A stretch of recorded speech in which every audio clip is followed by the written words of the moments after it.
বন্ধুরা, আজকের ভিডিওতে দেখুন। আচ্ছা, তার আগে বলি, আপনি কি কল্পনা করতে পারেন একজন মানুষ দাবি করছে সে পৃথিবীর গভীরে থাকা এলিয়েনদের সাথে বসবাস করছে। সে বলছে ভগবান শিবের অবতার এবং সে নিজেকে একটি স্বাধীন দেশ প্রতিষ্ঠা করেছে যার নাম দিয়েছে সে কেলাসা, যেখানে এক ক্লিকেই আপনি পেয়ে যাবেন নাগরিকত্ব। হ্যাঁ, এমনটাই ঘটেছে আমাদের দেশ ভারতের লোক স্বামী নিত্যানন্দ।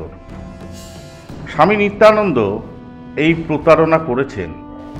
বন্ধুরা, আজ আমরা এমন এক ভণ্ড বাবার গল্প শোনাবো যার ভক্তরা কোটি কোটি টাকা দান করেছে, যার নামে দেশ ছেড়ে পালানোর পরও আজ নতুন ভিডিও আসে ইউটিউবে, আর যিনি ভগবানের দূত সেজে গোটা বিশ্বকে প্রতারণা করেছে। এই ভিডিওটা শেষ পর্যন্ত দেখুন, কারণ আজ আপনি জানবেন কিভাবে একটি ভুয়ো দেশ তৈরি করে কোটি কোটি টাকা তুলেছে এক ব্যক্তি, কেন আন্তর্জাতিকভাবে রাষ্ট্রগুলোও ধোঁকা খেয়েছে, আর কিভাবে আধ্যাত্মিকতার নামে চলে ভয়াবহ নিপীড়ন ও নির্যাতন। 1 জানুয়ারি 1978 তামিলনাড়ুর একটা ছোট্ট শহরে জন্ম হয়েছিল একটি ছেলে। তার নাম ছিল অরুণাচলম রাজশেখরন। বড় হয়ে সেই ছেলেই হয়ে ওঠে স্বামী নিত্যানন্দ। দাবি করে 10 বছর বয়সেই সে ঐশ্বরিক অভিজ্ঞতা লাভ করে। সে নাকি অরুণাচল পাহাড়ে ধ্যান করত, আর সেখানেই তার আত্মা জাগ্রত হয়।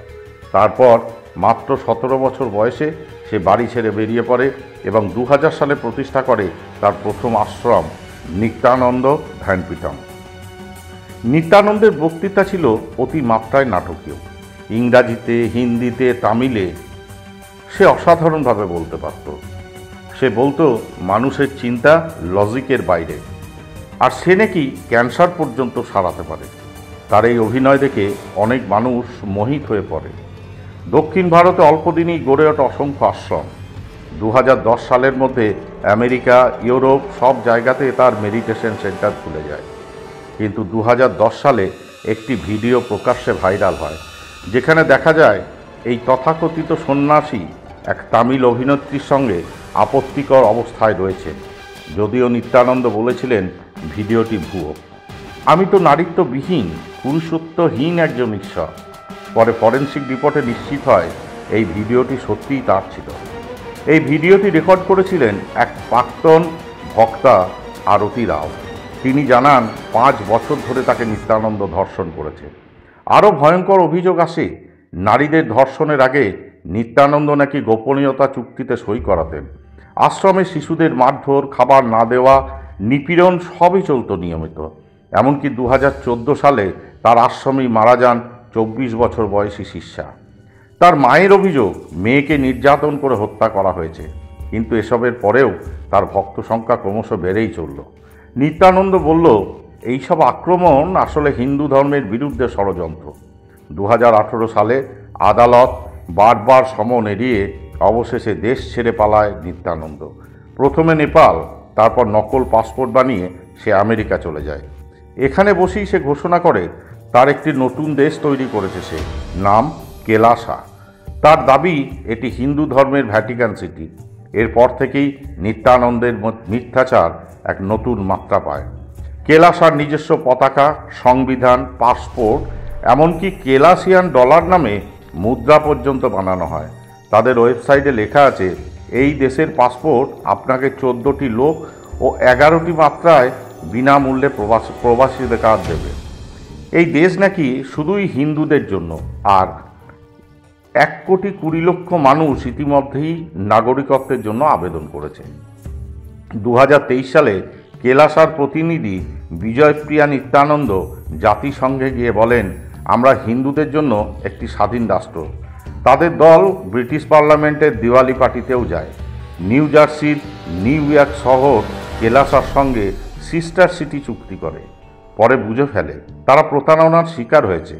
2024 সালে নিত্যানন্দের ভক্তরা বলিভিয়ার আদিবাসীদের সঙ্গে কথা বলে এক বিশাল এলাকার জমি লিজে নেওয়ার চেষ্টা করে। আদিবাসীদের দেওয়া প্রতিশ্রুতি ছিল বনরক্ষা ও উন্নয়ন প্রকল্প। আসলে তারা চাইছিল 1000 বছরের জন্য স্বাধীনতা সহ জমি।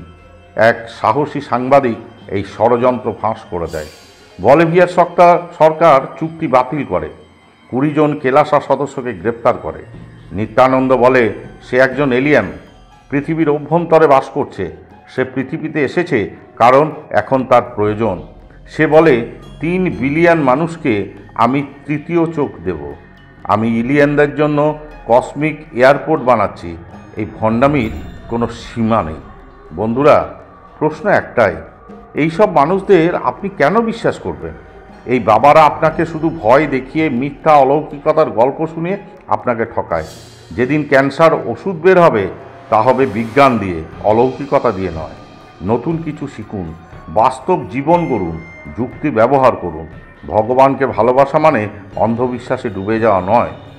বন্ধুরা, এই ভিডিওটি যদি আপনাকে চোখ খুলে দিতে সাহায্য করে থাকে, তাহলে শেয়ার করুন আপনার বন্ধুদের এবং পরিবারের সদস্যদের সাথে। কমেন্টসে লিখুন এমন ভণ্ডামির বিরুদ্ধে আপনি কি ভাবেন। আর যদি এমন কোনো তথ্যবহুল ভিডিও দেখতে চান, তাহলে এখনই সাবস্ক্রাইব করুন আমার অজানা কথা চ্যানেলকে। নতুন ভিডিও আসছে আর একজন ভণ্ড বাবার মুখ খুলে দিতে। ধন্যবাদ। জয় হোক মুক্তির, জয় হোক সত্যের। আজ এই পর্যন্ত। আবার পরে কোনো এক ভিডিওতে আপনাদের সামনে আমি অজানা কথা চ্যানেল নিয়ে উপস্থিত থাকছি। সুখে থাকুন, ভালো থাকুন, আর অবশ্যই আমার চ্যানেলটাকে সাবস্ক্রাইব করুন। শুভরাত্রি।